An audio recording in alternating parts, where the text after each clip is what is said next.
Washington, Wisconsin Republican Representative Mike Gallagher, chairman of the Select Committee on the Chinese Communist Party, will not seek re-election this November. Gallagher told the Milwaukee Journal-Sentinel he will leave Congress at the end of his current term to enter the private sector and spend more time with his young family. He said his future work will be in line with his national security goals and focus on defense policy. "I really just feel like I've accomplished much more than I even thought I could when I set out, and I firmly don't believe that the best use for the next chapter of my career is staying in Congress for another decade," Gallagher said in an interview. "Even though my title may change, my job may change, my mission is always going to remain the same," he said. "My mission is to prevent World War III. I've dedicated myself to restoring conventional deterrence in order to prevent a war with China, and so whatever I do next will be an extension of that mission." Gallagher, 39, was first elected to Wisconsin's 8th congressional district in 2016 and quickly made foreign policy and attempts at congressional reform his focus. The former Marine and intelligence officer has argued for term limits and said his decision to leave stays true to that thought process. Prep for the polls. See who is running for president and compare where they stand on key issues in our voter guide. "I think that the institution is healthier when people serve for a period of time and then go home," Gallagher said. He noted he has 2 young daughters and wants to grow his family. Still, Gallagher's announcement came with little warning. The Green Bay Republican in his 8 years in Congress established himself as one of Capitol Hill's top national security and foreign policy hawks and had been on the rise in Washington as the youngest committee chair in recent history. He was tapped last year to lead the Select Committee working to counter the influence of the Chinese Communist Party, one of Congress's most high-profile committees. And he was a top choice for Republicans to run for Senate in 2024 before he pulled his name from consideration last summer. In an interview, Gallagher pointed to his chairmanships of the Select Committee on China and the Subcommittee on Cyber, Information Technologies, and Innovation as key accomplishments.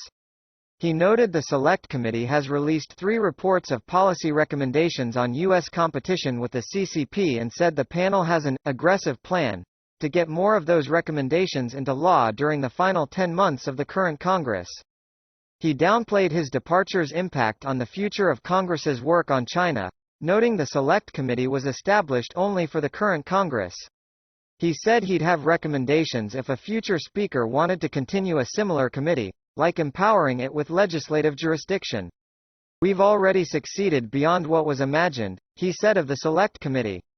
Through our investigations, we've had a massive impact on U.S. foreign policy."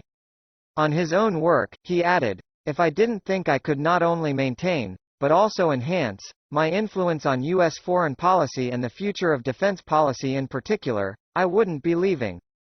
Gallagher's departure leaves open his safely Republican northeastern Wisconsin seat.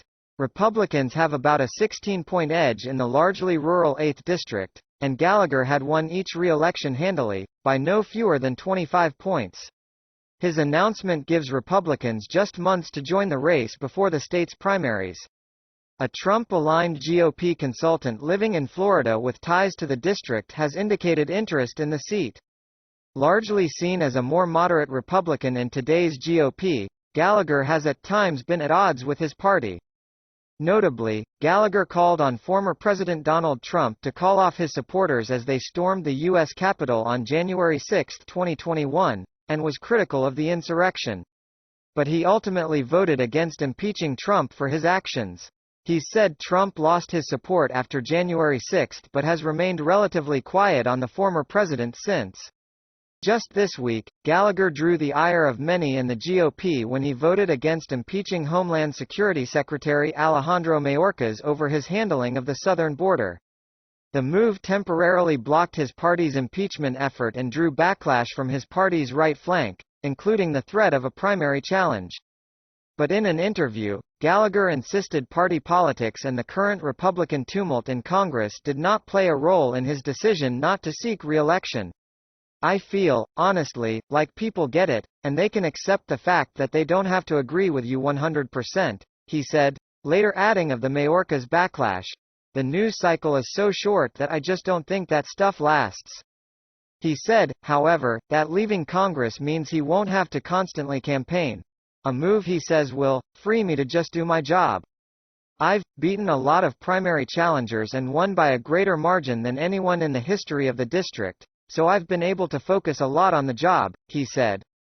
But still, like even in a presidential year, that's hard. Democrats failed to field a candidate to challenge Gallagher in 2022. Kristen Lyerly, a de Per OG-GYN who's been active in Democrats' efforts to restore abortion access in Wisconsin, is considering a run this year. The move makes Gallagher the latest in a flurry of planned retirements in Congress. Dozens of lawmakers have announced intentions to retire over the last year, and on Thursday, House Energy and Commerce Chair Cathy McMorris Rodgers, a Washington Republican, said she would not seek re-election. Other departing House committee leaders include Appropriations Chair Kay Granger of Texas and Financial Services Chair Patrick McHenry of North Carolina. Gallagher told the Journal Sentinel he will figure out his next steps in the coming months. He said he's open to a variety of things, and mentioned teaching, as well as writing and speaking about U.S. foreign policy, as interests. Some combination of those things, but I don't know what that is yet, Gallagher said. There's a lot left in the 118th Congress that I want to get done, and this move will allow me to focus on that. His decision to leave the House was not a recent revelation. He and his wife had been discussing a potential change for about a year, he said. And while Gallagher will leave Capitol Hill in just under 10 months, he did not rule out a return. He said he would welcome the opportunity to serve in a future presidential administration and added that, if the timing was right, he wouldn't rule out running for the House or Senate, or at the state level in Wisconsin. I just think it's healthier to take a step back from time to time, develop a new skill set, Gallagher said. I always envisioned the type of career where I would go between the private sector and stints of public service, he said. And I think this will get me back to that balanced track, which I think is much more healthy, both for myself, my family and for the institution.